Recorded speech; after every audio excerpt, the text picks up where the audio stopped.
এই বলতে হবে, তুমি আমাকে বলবে কিভাবে বলতে হবে, বলতে হবে।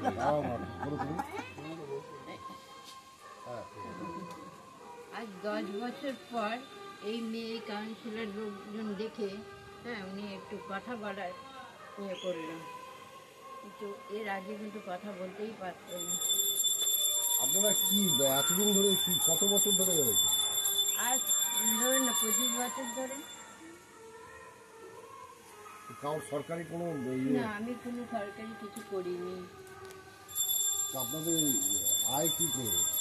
আর এই যে উনি একটু কাজ করতেন, কাঠের কাজ, এই কাঠের কাজ দিয়ে আমরা মানে করছি। তারপরে এই স্যার ছিলেন আমার পেছনে, উনি আমাকে অনেক সাহায্য করেছেন। তারপর কাউন্সিলর কাছে গেলেন? কাউন্সিলর কাছে গেছি, স্যার নিয়ে গেছিলেন আমাকে, তারপরেই উনি দেখে আমাকে